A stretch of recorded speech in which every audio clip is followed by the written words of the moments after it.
Welcome to Scarves and Spikes.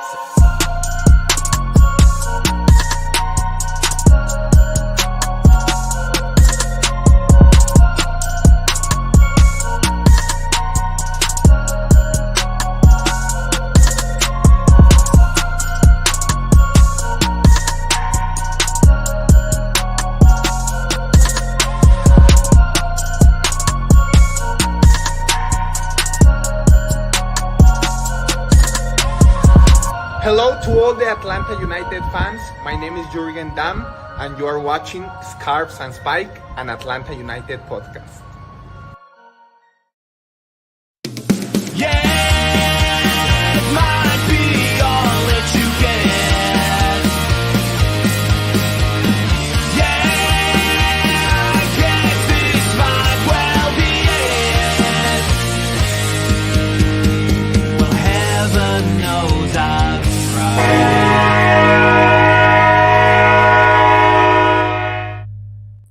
Welcome to the Scarves and Spikes. Sydney, Tyler, Tommy, together again. Gentlemen, how's it going? What's up? Welcome in. Thanks for watching. Thanks for listening. Really appreciate you coming on. As we are recording this, and things may change. As we're recording this, it is approximately 4 hours until the trade window closes for the MLS transfer window. So if you're waking up and listening to this on Thursday morning or thereafter, if it sounds like we were talking about things that already happened, please pardon us. But yeah, it's going to be kind of a loose show as we sit right now, as we talk, as we do this Wednesday night. Nothing, all quiet on the Atlanta United front. Nothing going on right now. So we'll kind of talk about that. Tommy has told us that he has a few things on his mind that he is going to discuss. So we are going to talk about that. But yeah, how's everyone? What's going on? I'm good. I woke up about 4.5 minutes ago, so good morning. Why? You woke up 4.5 minutes ago. Why is that? I set my alarm for 6:40, and I thought it was 6:40 in the morning, so I just kept hitting the snooze You hit snooze, yeah. I have We coffee. didn't get You home want from the coffee? concert until very late last night, and Yeah. I got home like around 1:30. Couldn't fall asleep right away, so as soon as I got off work, I made dinner, and just was like, I'm gonna take a nap. And then I saw the sun was. I was like, it's really sunny for 6:40 in the morning. I'm gonna hit snooze here. You thought And you were then like late for school? Right. And then it hit me. I was like, oh damn, I gotta Yeah. get downstairs You're quick. rolling. So I didn't put a hat on. This is like my bed head, and my eyes are puffy. Glad Good you morning. made it. Glad you made it to the show. ScarvesandSpikes.com. All the latest Atlanta United news, analysis, opinion. Patreon.com/ScarvesandSpikes. You want to support us there. I really appreciate those of you that support us on Patreon. Those of you that are watching, listening, and back us on Patreon, I really appreciate that. And of course, our Etsy shop, the link is at ScarvesandSpikes.com. So get a coffee mug, get a hat. Hoodies will be fall soon, so get a hoodie. All kinds of great stuff. So ScarvesandSpikes.com is your hub, essentially, for all of that great stuff. As we mentioned, though, guys, transfer window essentially has come and gone for Atlanta United. And also I have Alexei Miranchuk, who is wearing number 59 for Atlanta United. Not much. I love weird numbers. Yeah, exactly. Love to hear. I think he wore that in Italy, wore the number in Italy. Yeah. But not much for Atlanta United. Supposed loan signing coming in from overseas is not materializing, it looks like. So looks like that's it. Not yet, anyway. You have to hope.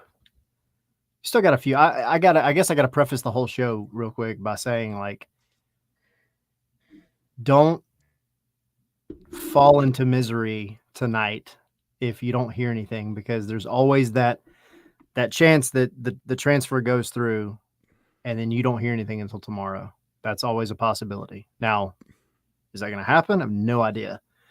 But it's deadline day. It's silly season, deadline day. This has already been like a strange secondary transfer window, I think, in a lot of ways for a lot of teams. But yeah, everybody's kind of jonesing for that second player. You hoping it happens, but don't give up hope just if you don't hear anything Yeah. by the end of the night. Now, if it's like we're having the same conversation tomorrow night, you might be able to, have Yeah, a little frustration. like if you're listening on the podcast, we're doing this on Wednesday night, so things may be a little bit fluid. So it could be that you wake up tomorrow morning, or you could wake up Thursday morning, Friday morning, and something has materialized. So just kind of a caveat for that. But as far as now, as we speak now, nothing too much outside of Miranchuk has materialized for Atlanta United. But there is some rumblings again about Shamuradov coming over from Europe, at least on loan. Doesn't look like that'll materialize. As of yet, of course, that could change. But as we kind of talk right now, does not look like that will happen. I thought something happened when I woke up. When I looked at my phone, it said Atlanta acquires, and I was like, "Oh, what do we do?" And then the Falcons signed like a legit pass rusher. I was like, "Oh, wait, are the Falcons going to do more business on the deadline day than Right? Maybe than Looks Atlanta like United?" it. And they Looks could. like They it. could. Are you upset? Like, and I guess we can go into the rumor here in a second. But like, if this is it, right? Because really, we've been told there was only one spot open, and that was the DP spot, right? Which I guess you could really throw anything in there at this point. Like, you could sign a player for next year, right, and throw him in the DP spot and just move him out next season, right? technically. I guess. I don't know that that's something they would want to do, but yeah. I mean, if they wanted something and it wasn't a DP, I mean, they got to throw him somewhere, and that would be the spot to do it. Now, that would be very upsetting, but like, just a thought. I mean, they didn't have a ton to, right? All they said is that the normal cap space was packed.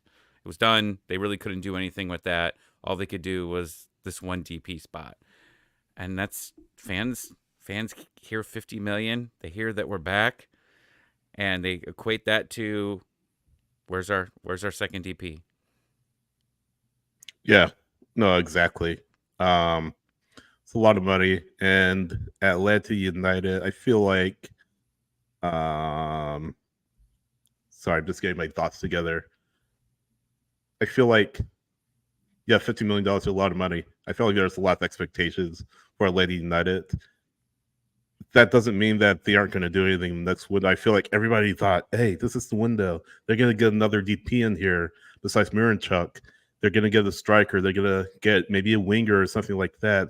But it takes two to tangle, right? It's not just Atlanta United doing everything. The other team has to want to make this move. And just because Garth hasn't said anything, just because you're not seeing anything from Tom Bogert, Fabrizio, what have you, just because you're not seeing anything from them, doesn't mean like Atlanta's sitting on their hands, right? That doesn't mean they're not doing anything. The other team has to want to make the move on their end, right? So we saw even if they're looking for a player, we saw in Seattle the most expensive player he bought was Rui Diaz. We've mentioned that numerous times. Rui Diaz was the most important player, probably the most important player, or one of the most important players in Seattle Sounders history, and that panned out for them really, really well. So we already knew he was going to be physically responsible. He's talked about that really from day one. And I feel like the fans, and we mentioned it earlier, the fans are going to feel like he's being cheap. He's being tight-walleted. At the same time, we look at Shaqiri. Just because he spent a lot of money on a guy doesn't mean like he's going to turn out. Now, the inverse could be true. You could spend a lot of money on a guy. He could be one of the greatest in league history. But money doesn't always equate to success in this league, I am a little disappointed that we didn't really see anything from this front office outside of Miranchuk. Yeah, they tried with Bergwijn from Ajax. They tried, it looks like, with Eldor. But yeah, I am a little surprised. Possibly. Like these were all rumors, right? Yeah. I feel like it's not for lack of trying for Atlanta's part. But again, I am disappointed. I expected a lot more. To be honest, I was expecting more. I feel like a lot of fans were as well. Yeah, at least at this point. But I think from a fan perspective, it's natural to be upset. It's natural to be disappointed. It's natural to be a little apathetic when you take into consideration every factor. Now, here's my question, and I'm just throwing this out there. This is for everybody in the chat too. But, would you feel the same way, or at least to this degree, if the team was sitting closer to a winning record, or at least a little higher up in the standings? Would you still be, I guess, trying to push for that same sense of urgency, or would you kind of be a little more patient with saying, all right, well, they didn't get anything done in this window, they have to hit in the winter window now? This window for me, knowing what you had with Giakoumakis and Almada and the standings and all the space all together, I wanted one. I wanted one. A lot of people have wrote the rest of the season off. It's not impossible to make the playoffs, but for me, it isn't about this year. That's how I'm looking at it.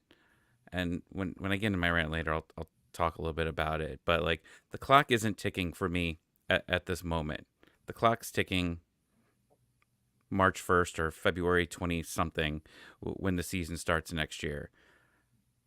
I don't think two players can make this team better, right? I just don't, because we've seen so many bad performances, right? I mean, even you could talk about the Open Cup thing and say that they've had some real bad, they tried to play their kids in those games. But we watched that last game at Leagues Cup. You threw everything at one of the worst teams, right? Santos Laguna. And that was one of the saddest performances that we've seen as Atlanta United fans. And jump in if you disagree with me. But that game was terrible. Like, it was boring. I don't right? disagree. And this was days after them saying, we're back. And that's, and again, he wasn't talking about that. Like, he was talking about getting players, right? Like, that's what he's saying. But you have to be very careful with what you say to the fans, because it's a very fragile fan base, and you've learned that. And I guess I'm just getting into all this now. But the whole Miguel Almiron rumors started happening a few days ago, right? And the internet got destroyed. So can I interrupt you there? Sure.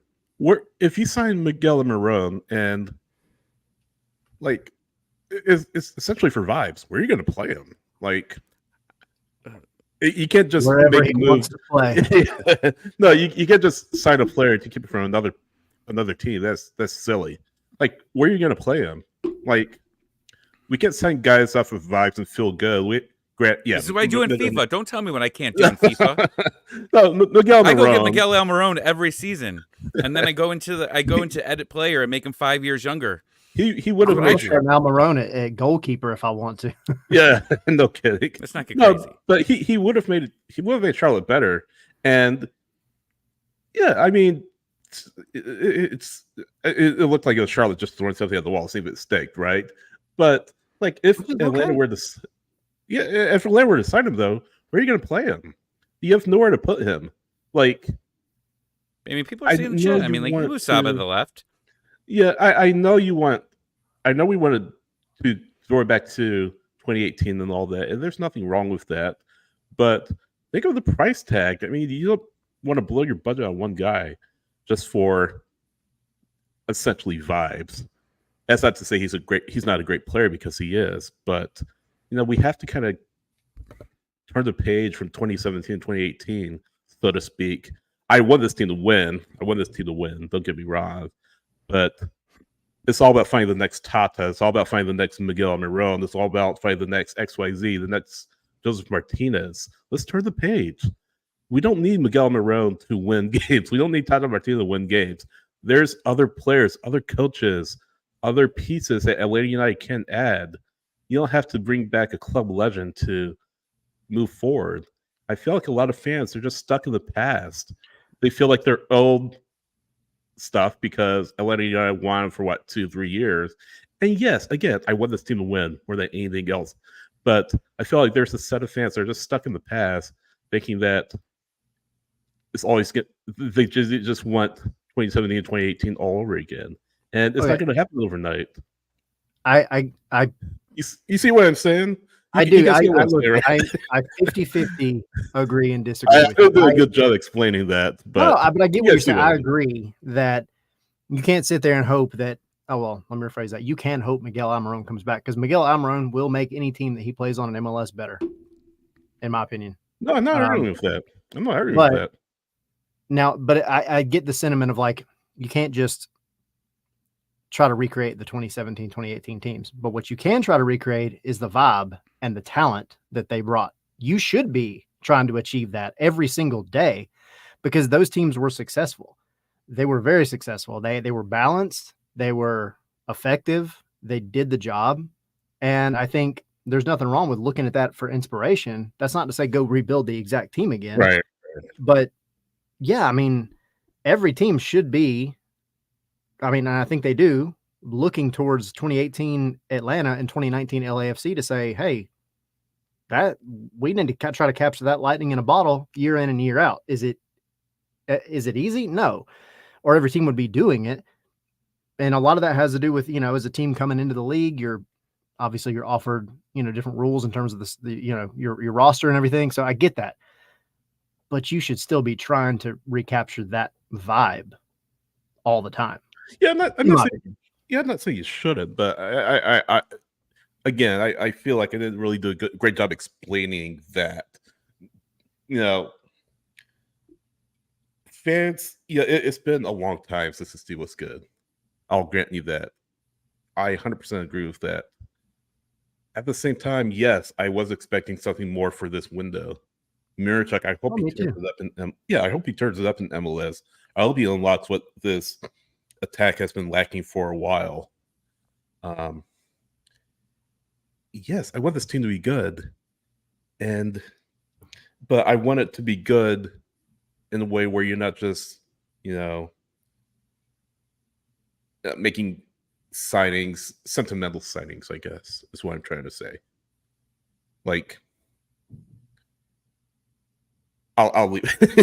I'll let you guys go. I'm kind of. I get the desire to have the greatest hits, and I also understand like you don't always need to listen to the greatest hits, but you can definitely go back and look at the greatest hits when you're or listen to the greatest hits when you're not feeling too great about yourself, which is honestly how the fans feel right now. Sure. And I think that's where a lot of this comes from. That's what I did last night with Blink-182. I know, right? Well, you didn't let me finish because sorry, that wasn't where I was. No, you're fine. I mean, it's good to go then, but that wasn't where I was going with it. And I don't know if I'm talking for the fan base or whatever. I'm a fan, right? That's why I do this and talk to you guys and spend time on Spaces. I don't think, I'm a reporter or anything like that. I like talking about this team. And the fan base has been beat up since 2020.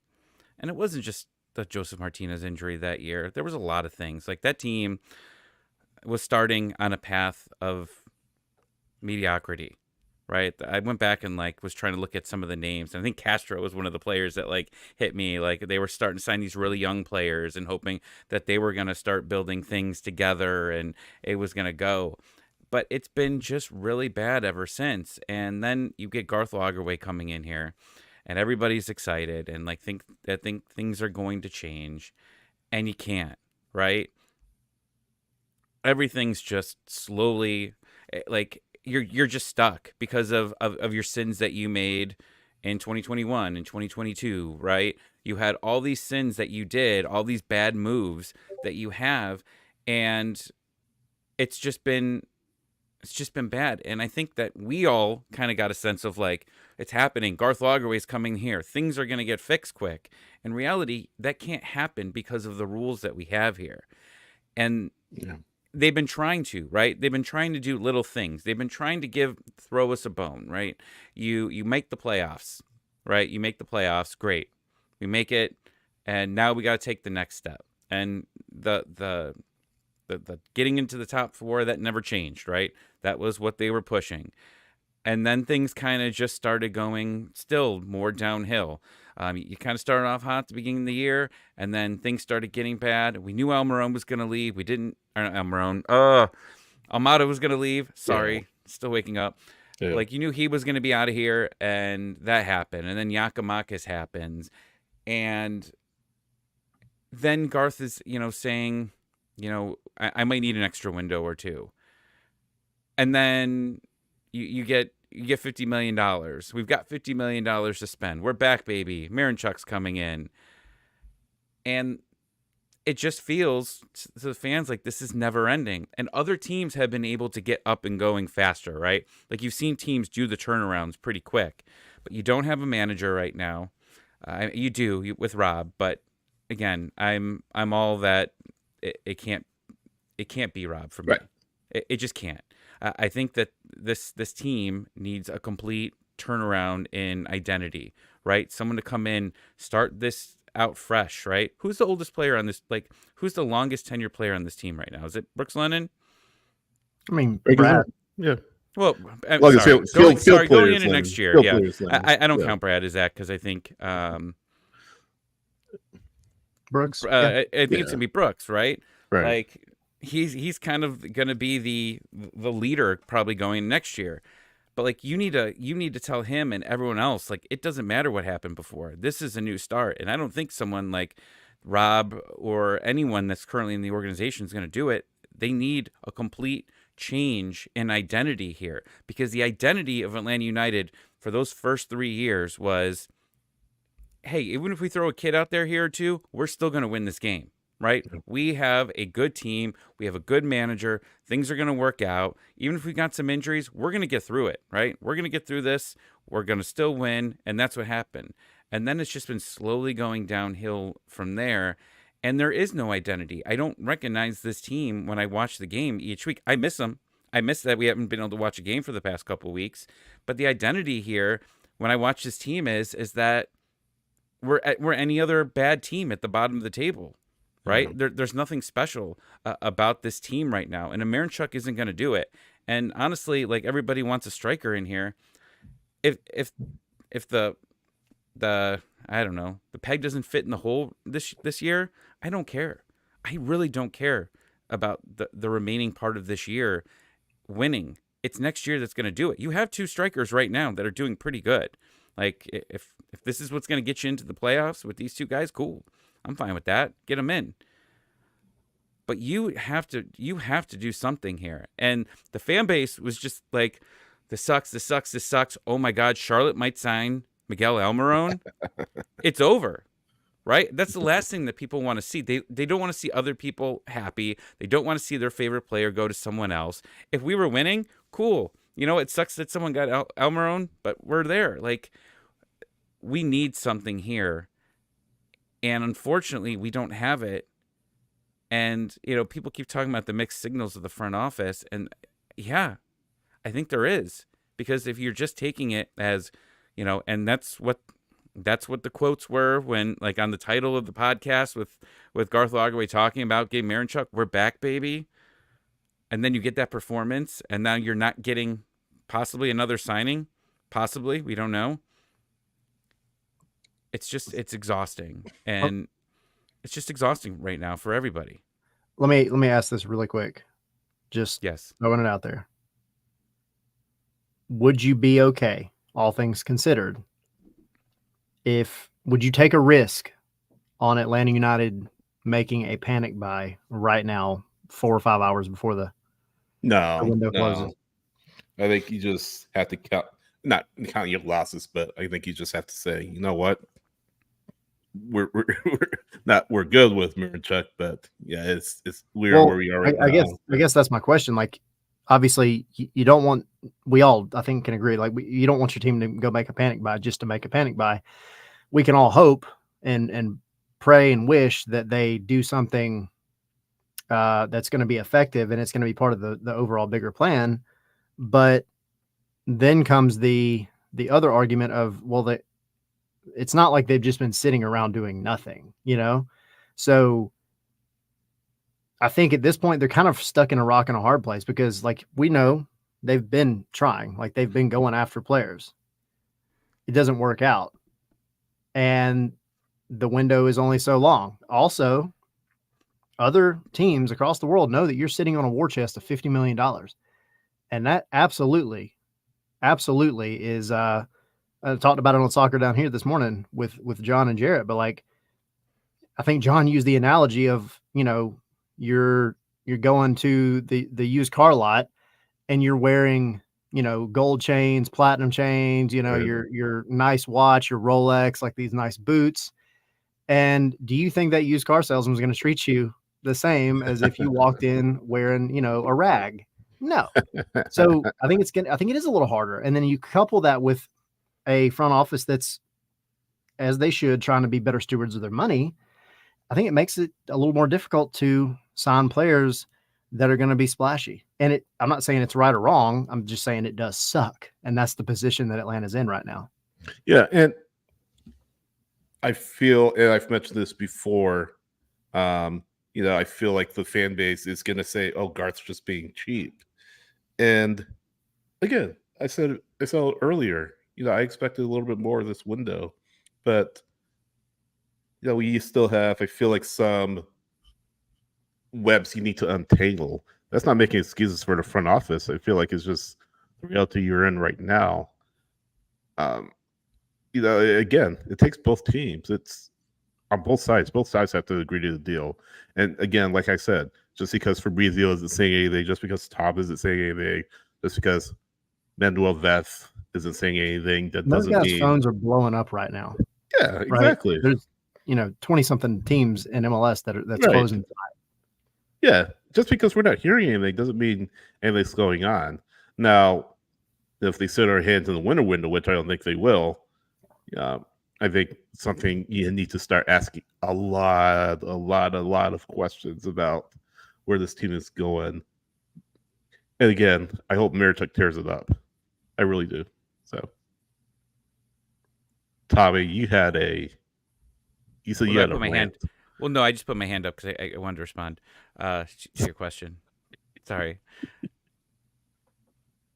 What do people want? Because I remember hearing a while ago, we talked about this with Jason. We talked to Jason. You missed it, Sydney. We talked for about 16 and a half hours. We did we did one of those things where it was like it was what was that? What's it called in the government where you just keep talking? Filibuster. Yeah, it was like a filibuster conversation there. But it was so good though. No, it was great. But some people, like I've seen where they've said like we shouldn't be signing DPs without a manager. That was a very long conversation that we've had weeks ago, where a lot of people were saying don't sign DPs because you need a manager to figure out how they want to play. I mean, and that's whichever way you want to look at it. And I don't really see many people saying that anymore. And it feels like that's kind of changed. Where now that we're getting towards the end, they're like, oh damn it, they listened to me. They're not signing anybody. Like, that's the part that upsets me the most right now, is that it just, at least from what we talked about, we asked Jason about it, and they didn't have any update on like if they've even like fully got the firm that's looking for managers at this point. But you don't have a manager, and that's frustrating, right? Like, I don't want to hear that. Just lie to me and tell me that the search is on. Don't tell me that it's not there, because that's what's upsetting me. That's the part that is really upsetting me, is that if that still hasn't started, that's ridiculous. Absolutely ridiculous. And I understand how the Arthur Blank Association handles things, but like, guys, it's August. I don't care if you hire someone now and they don't they don't fully come in and they start preparing themselves for the next year. Cool. I just want to hear that it started. Tell me that. Make me feel better about that, because that's what I'm nervous about, is because if that's really what's going to start everything, like they've got a list. Like, I understand this isn't 6 years ago where the analytics and scouting department were a couple dudes in a closet. I'm being dramatic there, but like now you've got a bigger closet, right? A bigger closet that fits much more people in it to know what they're doing. I just want to know what's going on with that. I mean, like, just telling us that the search is on makes people feel a little bit better.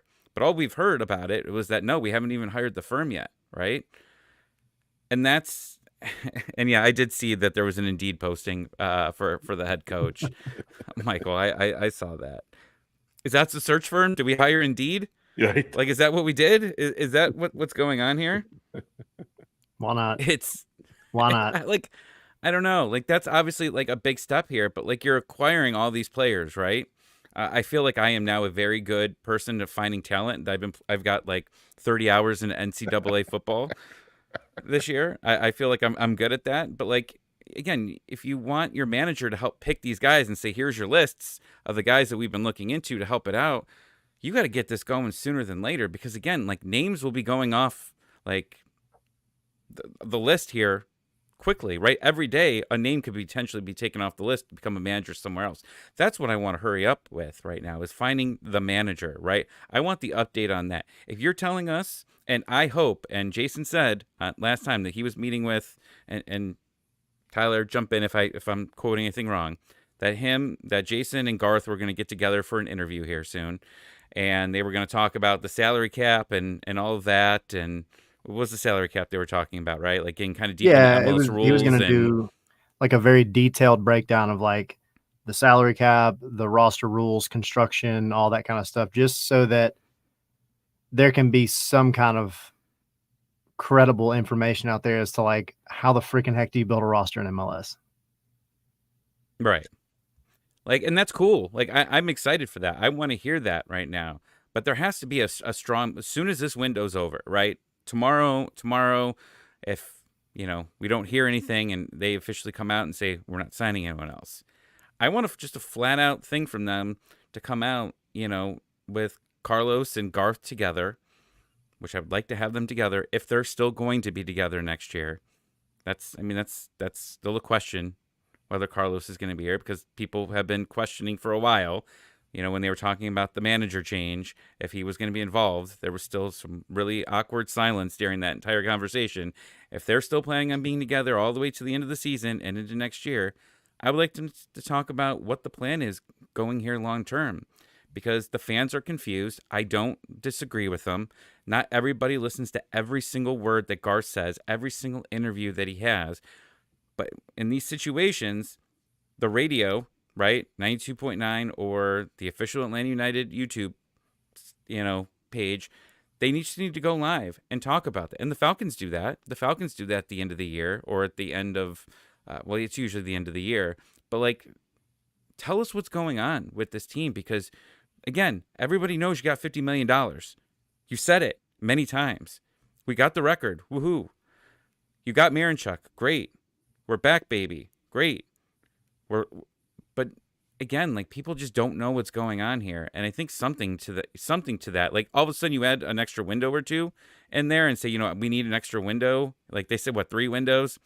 I don't remember if that's exactly what he said when he originally came on or not. But like, realistically, we knew it was going to be at the end of this year where all the money was freeing up. Just tell us that. Like, tell us that you have a surplus of money next year. Player roster spots opening up. Tell us that. Just make people feel better. There's too many people that care about this team at this point, and they're frustrated. Sorry, I'm all over the place. It's still like 7:15 in the morning for me, so just leave me alone. Let me ask you guys this though: do you think Garth was hoping that we'd get a situation like in Seattle where the team caught fire after they parted ways with Ziggy Schmidt and Schmetter got elevated to the head coaching role, interim head coaching role? Did Garth think that, again, this is his first time hiring a head coach? Do you think that the same situation would happen with Atlanta that it did with the Sounders? I think if so, I think it's a extreme apples to oranges kind of thing, because he played Schmetzer, essentially a lifer with the Seattle Sounders organization, dating back to when they were in the second division, dating back to their pre-MLS days. So I feel like it's apples to oranges. But part of me feels like, did Garth think, hey, if I throw all my support behind Rob Valentino throughout this home stretch, maybe this team will get better. Maybe this team will fight a next gear. Maybe this team will make a run at it. And if we add a piece or two here and there, they can make the playoffs and maybe a push for MLS Cup against all odds.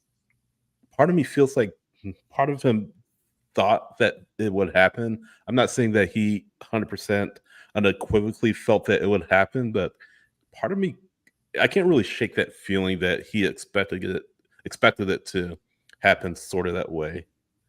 I mean, what do you guys think? Am I wrong, or no? I mean, I think because he essentially said, I've had pretty good luck in my time with interim head coaches. I mean, he's not wrong. But that's another one of those, capture lightning in a bottle kind of moments. And look, something drastic would have to change as soon as MLS starts back and those final 9 games happen for, Oh gosh.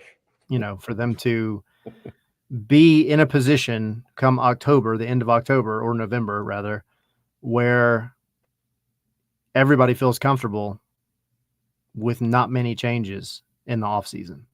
Now, could it happen? Yeah. But we all know the patience that Garth has preached. We get it. I also understand, like, the fan base is running very, very thin on patience at this point. So, and they're correct for it. Just want to make sure. I think it's That's true. I think the fans have overreacted a lot. I've overreacted tons of times on here. Yeah. It's what we do. It's what we do as fans. But they're not wrong on any of this at this point. yeah, I mean, you have to give them something to hold on to. The front office has to give fans something to hold on to. I've said that for a few weeks now, and I think Jarrett this morning on Soccer Down Here said it best. You're not getting many wins on the field. You need to get some wins off the field, and it just doesn't quite feel like you've got that many off the field. All that being said, nobody's given Miranchuk a chance yet. Like, he could come in and just somehow glue this team together. Yeah. There is always that possibility, but that's a very slim possibility, not because he's not a good player, but because I think the issues with this team are beyond just one person fixing. Or it could turn out to be a Sheridan Shaqiri kind of signing. Shut up. When's he gonna get here? Hopefully he doesn't. Hopefully he doesn't. I mean, it sounds like he's still in Italy, right? Yeah, he got his number. I'm assuming he's still working through visa stuff, but I would. When's the season start back up for us? Yeah, August 24th. So is he gonna meet us in LA? I mean, it's possible. I mean, I imagine there's still some visa issues that need to be worked out. I mean, he hasn't trained with the team yet. They'll start back training next week, of course, leading into the LA match. They have Charlotte on the road, and then they have a week break because of the FIFA international window, I'm assuming, before they play again on the 14th at home against, I think it's Miami, right? But yeah, Nashville. But I don't know. Maybe you don't have him for LA. Maybe you don't have him for Charlotte away. So that would be my best bet at this point. I could be wrong, but hopefully you have him back against the Galaxy. But you'll certainly have him back for the final 7 matches. I would hope. If not, something's wrong. And again, visas take longer for others, shorter for others. I mean, Atlanta United can't control the visa process. It's not up to them. It's up to the Italian government in this case, or the Russian government, or the European government, or whatever. So, he mentioned specifically the home matches against Nashville and Miami. But we'll Buy see. tickets now. Buy tickets now. That's how I took it as an advertisement. I took it as an advertisement to buy tickets for these games. Why do we have to wait so long to see Atlanta United at home once again? Right. Gosh. But like, that's how I took that when I saw that. I was like, this almost feels like an advert. I know it wasn't, but like, it almost felt like it was an advertisement because like it had the dates at the bottom, right? Or did I dream that? Did I see that? Like it had the dates at the bottom of it that like said. It was the captions. It was captions. Yeah, and here's the link to Ticketmaster to buy these, right? To go back to your question, Sydney, I if that's what Garth Lagaway thought about Rob and having this team turn around, I think it worries me more about this team if that was actually his thought here, because we've watched more than enough games with this team where it's just been mediocre performances, right? And just adding one player here or just reinserting Almada back into this lineup, I don't think is enough for this team to move forward this season. I mean, there's a lot there, but there's still a lot of positions that need to be looked at. You still need to find a long-term striker. You got these two guys, okay. Your left wing, you haven't gotten anything from Silva hardly all year. You've got to be able to figure out that situation as well. Miranchuk's coming in here. You got to find depth all around the field besides center backs. I mean, I think center backs were there, but depth, I mean, right now your left back, Amador's okay, but I don't know. I mean, we'll see where he is long term. But you still need depth here, and that's the other problem here too, is because of all your things that you have not been good on. You have all these U22 spots; they can't help you now. I mean, Mascara's back, but the other two have been out on loan. Like, you've got to fix your depth. You got to fix a couple parts of your starting lineup, and really, you just need a new look on life on the field, right? And I'm sure in other places in an organization as well. Like, it's just not there.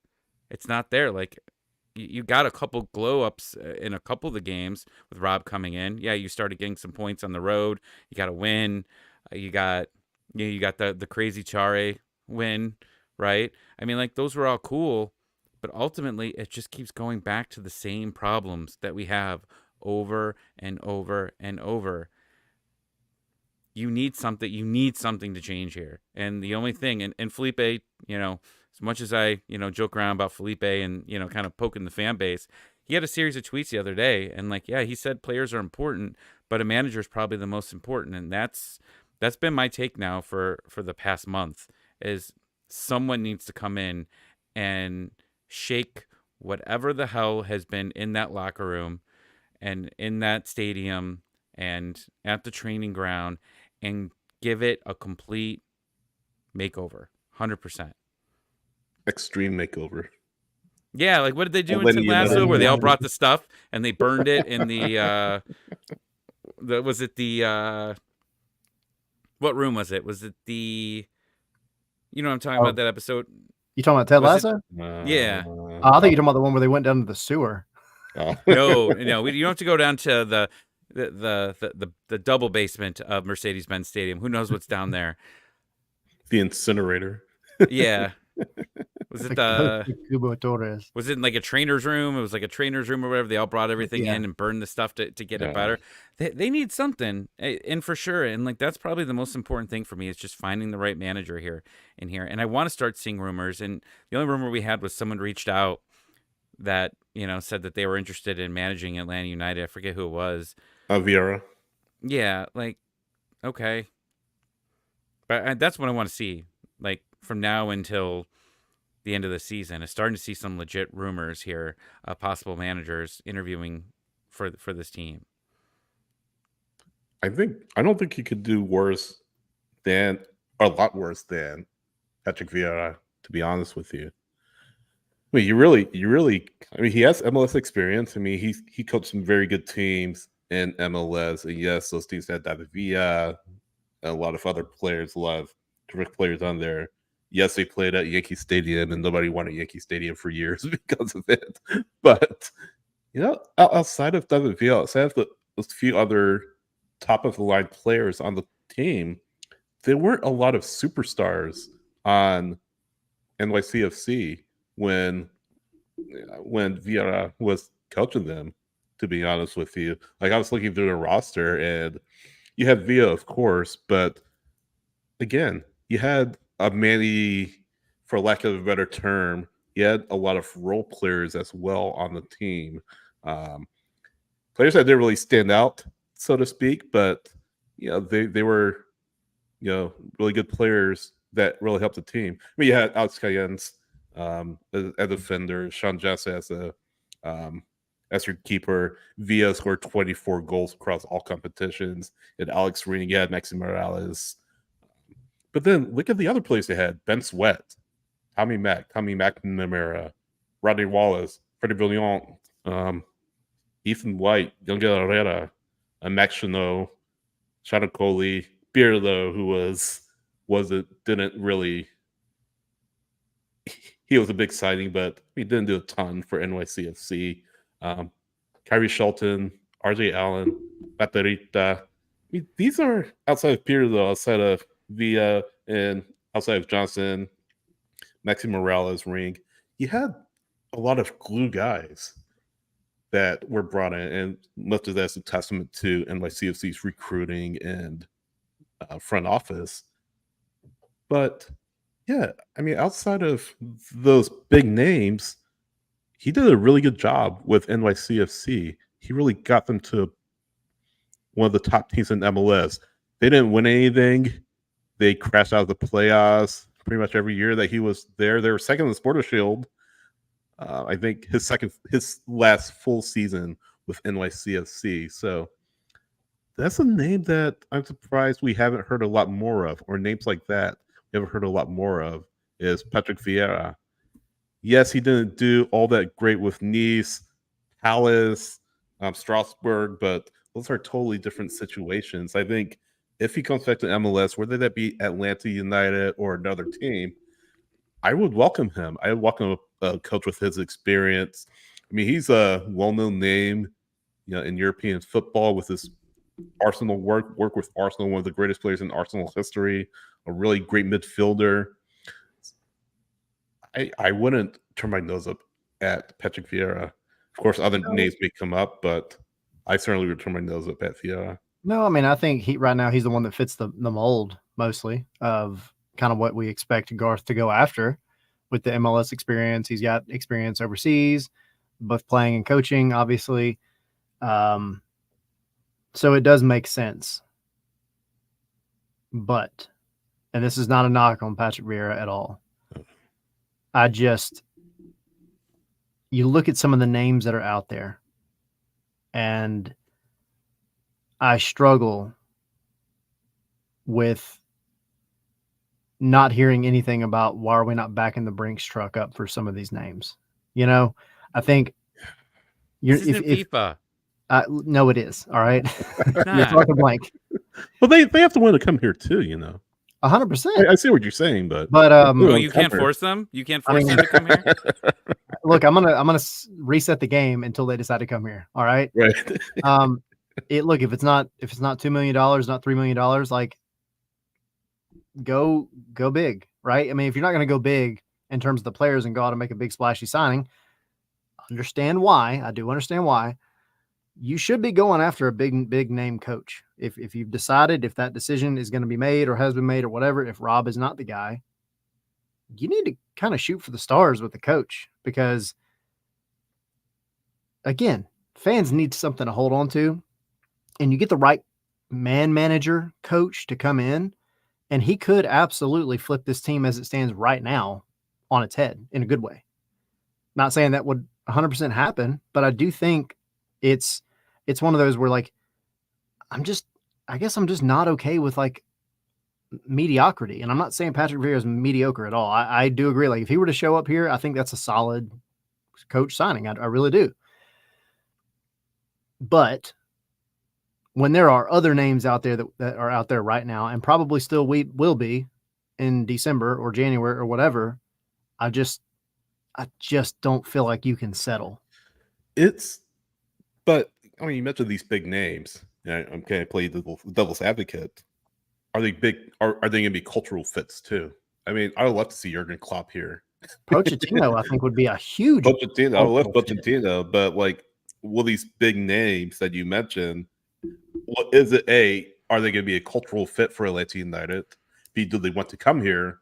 And C, is that Garth's MO to throw out money for a big name coach? He doesn't have one. Well, yeah, but he's never done it. Well, exactly. No, that's my point. Is he going to take the same approach to player recruitment and player signing as he is with hiring a head coach? I mean, he said, we want to be physically responsible. We want to be more analytical.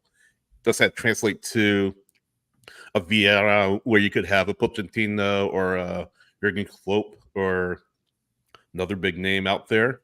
Does that translate to that? Maybe. I just kind of think that will. I kind of think he'll be looking for a coach that understands the culture, can adapt to the culture of MLS, can adapt to the culture of Atlanta United, and pull this team together. It doesn't need to be a huge big name head coach. I mean, look at Seattle. I mean, Smetzer. He's a Sounders lifer and was all about the culture of the team, all about, the lifestyle, all about he knows more about the Sounders probably more than anybody else in that building. And he has for a while. You need somebody like that for Atlanta United. I don't think it'll be Valentino. You need somebody that can come in and be a cultural fit, who can step in right away and players can gravitate to him. Players can know that, hey, he's a perfect fit for Atlanta. Doesn't need to be a big name. Doesn't need to be a stratospheric name or anything like that. It'd be cool. It'd be cool. I mean, it's sell tickets. And like if he like said he would be here for a while, like, not just a year in or a year out, you know what I mean? Like hopefully get him for 3 years. You don't want a short-term thing. We've had that before, right? Where, someone comes in and, they reshape the roster and then they're out in a year or two, right? Like Heinze, I think was going to be always a 2-year plan, and it ended up, being a 6-month thing there. Yeah. But hey, that's where the trouble started a lot with this roster, right? That's where a lot of this is going. He controlled the U22s, and we've had 13 of them at one point, and that was kind of the start of it. You have to get this right, and this is you talk about legacy, and Garth has a legacy. No matter what, how many people want to rewrite history right now because they're upset with where this team is right now. Like I've seen some ridiculous tweets out there saying, I don't believe in Garth anymore. I think he's in over his head. Like I've seen that frequently on Twitter. I disagree. Like I completely disagree with that. But again, next year, you've got these DP spots. You have this manager spot. You have all these spots that are likely opening. You better be ready.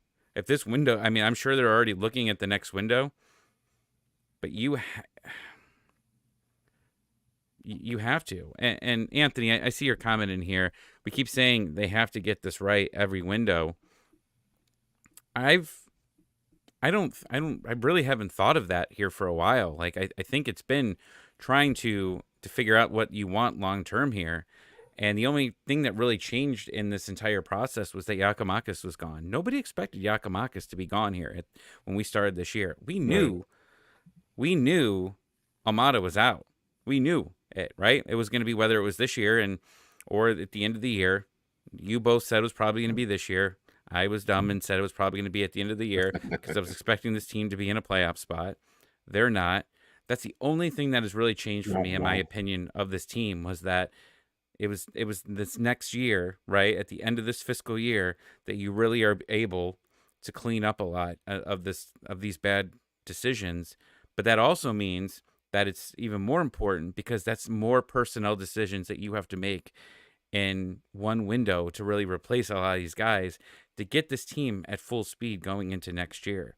Like, it's not just easy and saying, we freed up a bunch of money. No, now you have to use that money in the right places to be able to get this team up and going, to give this team depth, because we've said it, last year, like this team had a very good starting lineup, but one injury was going to screw the team.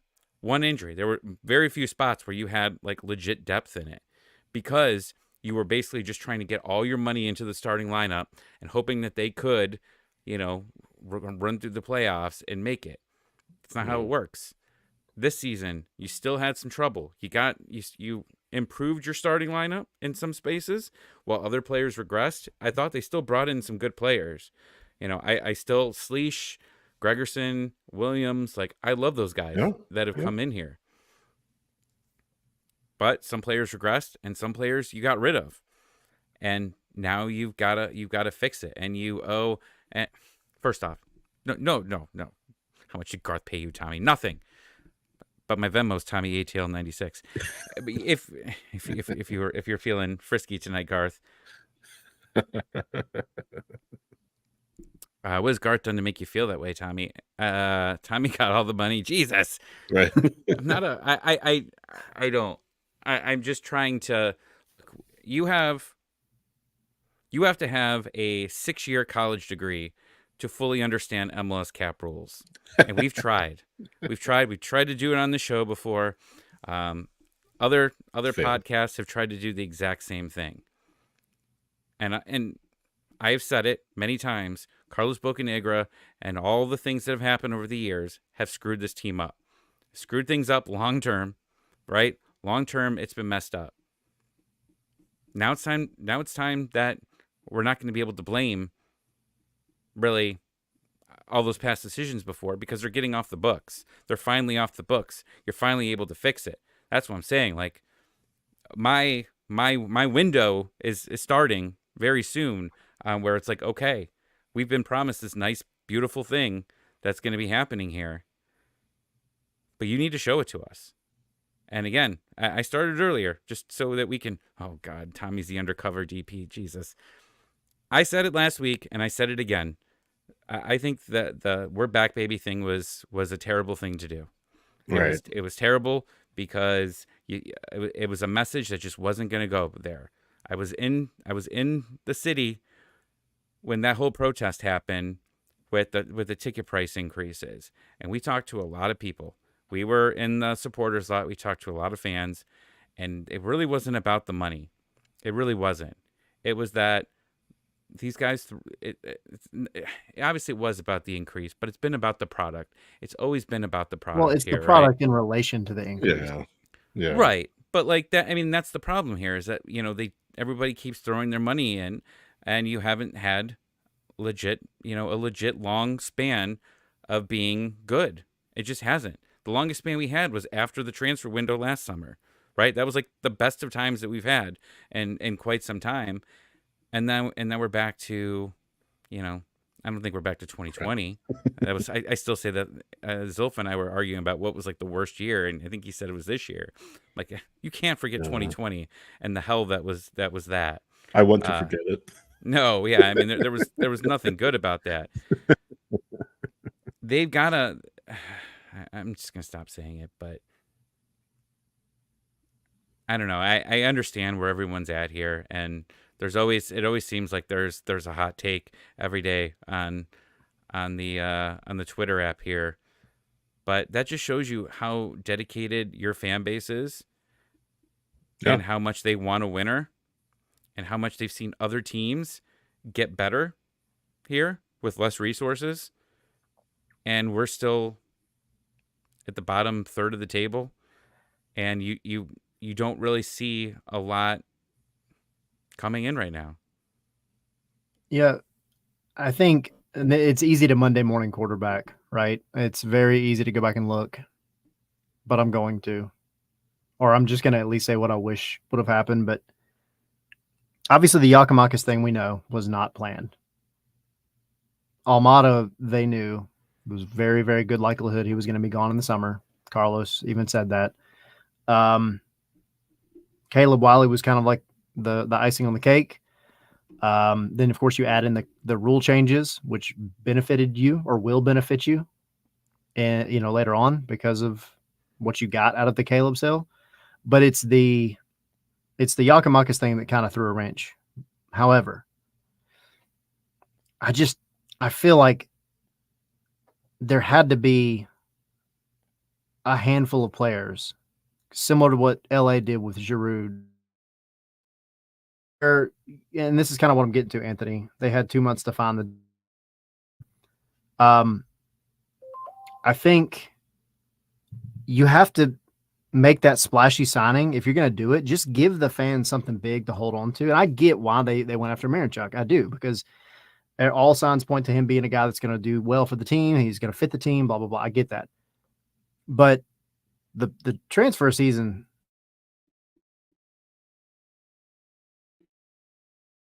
it starts well before. Oh, he's back. Oh, hey. You got your back. I don't know where I went off at. Anyway, my rant. All of this had to start before. All of this you had to start looking at a big name splashy signing, somebody that was going to excite the fan base, because it's not like you just suddenly started not playing well. You weren't playing well all season. And so I just wish that they had tried to land some kind, and I'm not saying they didn't, but they were successful in making some kind of, whether it's like a pre-contract type thing, something to where they knew somebody that was going to be out of contract or whatever they could work out to bring them in, because Miranchuk, it still feels like it should have been the signing that solidified the other signing, but that other signing never happened, and it hasn't happened. Yeah. And so you're just kind of in a situation now where, it is a little frustrating from a fan perspective. Again, understandable to a degree, but at some point you've got to start slinging the pocketbook because you have it, and you had it before the 50 million. So, but that's my Monday morning quarterback moment where I just wish they could go back and redo that part over again. What's the equivalent of Monday morning quarterback in soccer? That's a good question. Sunday morning goalkeeper, something like that. That's all you guys are probably on Saturday. I'll think about this one for a minute. Sunday morning captain.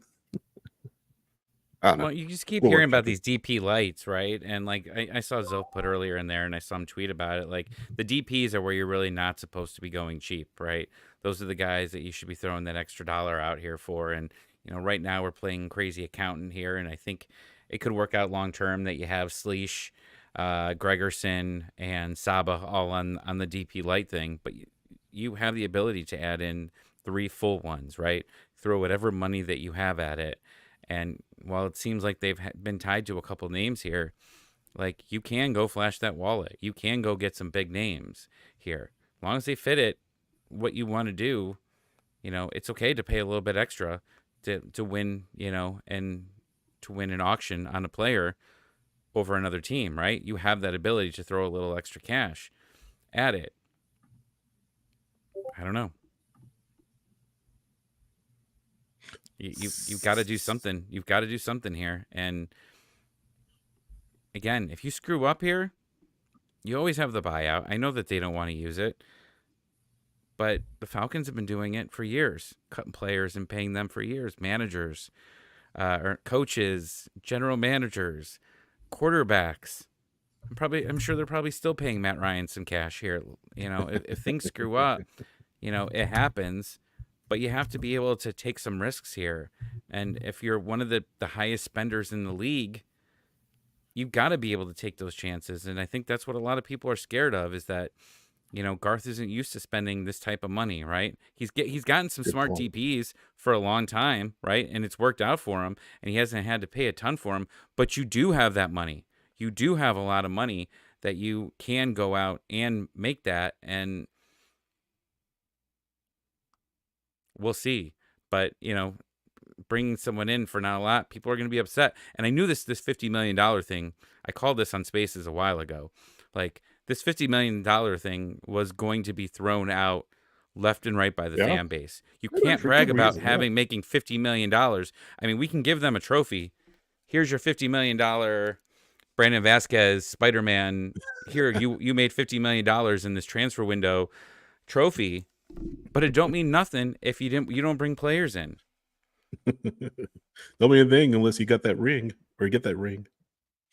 That was the second coolest thing you've ever said.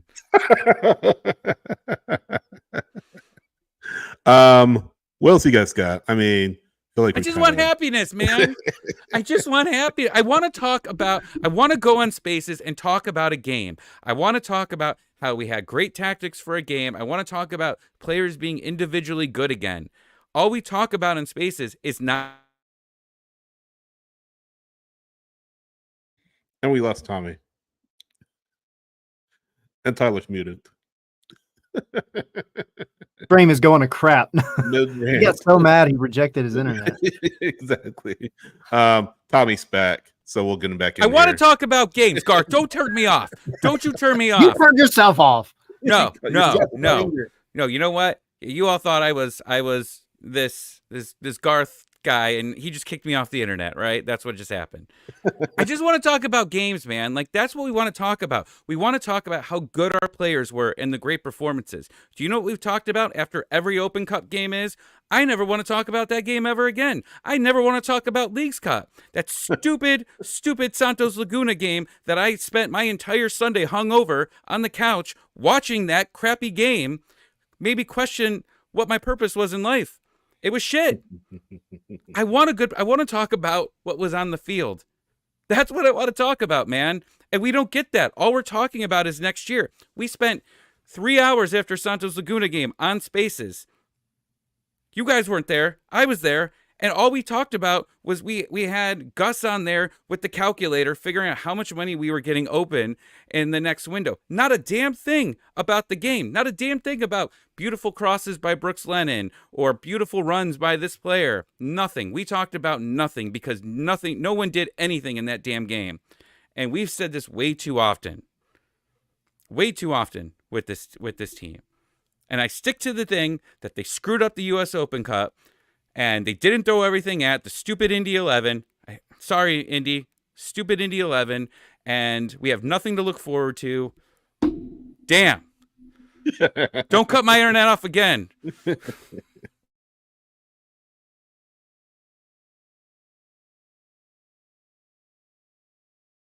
It's me?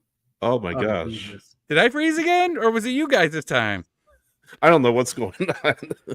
I don't know what's going on. It's crazy. We're being hacked. We're being hacked by outside forces. But yes, your message was received loud and clear, Tommy. Just talk about games. Let's talk about really quickly because I feel bad because it still could happen. We haven't really talked about who Eldar Shomurodov actually is. Like, at least we got to get it's still a rumor, right? It still could happen. Is it? Yes, Eldar Shomurodov, right? I mean, he's torn it up like for his country, for his clubs, not so much. Kind of like hate to bring up Shaqiri again, but it sort of has like that Shaqiri kind of vibe to it, where he shows up for his country, but for his club, not so much. I can see why fans are a little skeptical of this signing. 3 goals, 3 assists in 24 appearances across all competitions last season with in Serie A with, where is he again? I'm sorry. I should have this. Cagliari. He was with Cagliari last season. So again, 3 goals, 3 assists in 24 appearances. I shouldn't know who he is with. Was with Roma 2022, 2023, 24 appearances, 2 goals, 2 assists. Had some injury concerns with Cagliari with a metatarsal fracture end of 2023, beginning of 2024. So he missed. That's like a freak thing. 10 matches. Yeah. Metatarsal fracture. That's not like a common injury. Yeah. Like his toe. Yeah, I mean, his toe. So not sure I stubbed my toe the other day. It was terrible. Yeah. No pity. That's what I have to add to this conversation. Are we getting an ingrown toenail? Do soccer players get ingrown toenails? I'm sure they do. Yes, they do. Oh man, those are very common. But never really broke into starting 11 for Cagliari when he played for them this previous season. Just 10 starts in Serie A play and league play with Cagliari. And then that's pretty much it. Like we said, missed 11 matches due to injury, was a substitute for 12 matches, just scored 3 goals, 3 assists. So it sounds like one side wants a loan, one side wants a full-on sale. I believe he's still under Roma's. He's still a Roma player. He's still signed to Roma. He was loaned out to Cagliari last year. But one side wants a loan, one side wants a sale. So it's back and forth between 2 sides.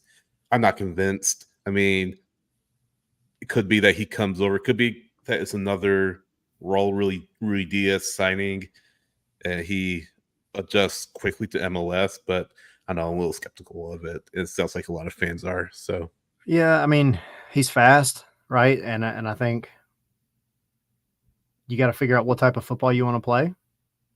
But I will almost always contend, unless you're a very well-designed team, which, to be fair, Atlanta's not right now, that having a very fast number 9 is going to trump a lot of things. So you get and Henry made a good point over on scarvesandspikes.com, but like, if you get Moranchuk, who is able to play in these incisive through balls and stuff like that, and then you get Shamuradov, who can, beat his defenders in that space behind the back line, then you might be looking at something there. But the lack of numbers is concerning for sure. He's obviously able to do it. You look at his goals for Uzbekistan. Mm. But then you also have to look at kind of who Uzbekistan has played during that time. Yeah. So, I mean, you kind of have to wonder what the goal is here, because if we got to remember, Rios is still on loan. If you lose him at the end of the year, you're down to Tiare, and then you got to find a number. You have to find a number 9 in the winter. You have to. I don't think, nor do I see Atlanta trying to go after him as a DP. No way. Unless they're just very, very desperate. But we'll see. We'll see. I mean, I try to look at these, talking about the conversation we had earlier, right, about bringing back the good years. Atlanta has signed one and may sign one more in this window from Italy. And if you can get the same production out of one of them that you got out of the other guy you signed from Italy, you're going to be doing okay. They've had some success signing Serie A players that have been lent to other teams. So we'll see. Okay. We shall see. What do you think, Tommy? I'm mad at it. See or no to? Yeah, I mean, you see the numbers and they're okay, but I mean, you're looking at DP spot. I mean, you can get a look. You can get a look at him for the remainder of the year, but it's going to be here. He's probably going to be here next year as well. And I don't know. I don't think that's what people want here. I don't know. I was more fine with them. If you were looking at something this season, it was bringing on a winger. Yeah, bringing someone on there to be able to really help out there. Give Saba some more space. To be fair, he can play both. Yeah, I saw that. I think you want someone that is more to come in as a legit winger at this point. Have someone on the left there that you can. That's their consistent position. If they could play striker, cool. But I would prefer someone that's set at the wing. Yeah. And Atlanta United 17 just asking if he gets bought down to TAM, would they sign another DP9, or do you think we'd just stick with him? I mean, I think it depends on his output, but right. From right now on August 14th, 2024, just based on his numbers, I mean, you would need to go and sign another DP9. You would have to. Yeah. But he could come in and tear it up. You never know. Who knows? Who knows? Or it may not happen. We may not be having this conversation tomorrow. I don't know. Exactly. You guys want to take this conversation onto Patreon? Yeah, I'll yell more. Explain. Yes. So if you back us on Patreon, and thank you so much for those of you that are patreon.com/scarfsandspikes. We're doing an after the show like since we sign off here. So you have to link your Patreon account or your email. Check it there.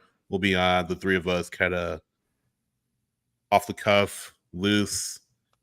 I want to say anything goes. Yeah, PG-13. Well, I've been looking up the rules of PG-13 according to the movie companies and how many times I could say the F word in it. It's one. Yeah. I get one. We'll give you one. You but count. Yeah, exactly. But yeah, again, if you're a Patreon backer, we'll see you over there. Link is on patreon.com/scarfsandspikes or in your inbox. Thanks for watching. Thanks for listening. We appreciate you tuning in. Obviously, it sounds like a quiet transfer window for Atlanta United. Next week, we'll be getting ready for a match for the first time in a while. Maybe working on a guest for the LA Galaxy World to bring on. So Zlatan. stay tuned for that.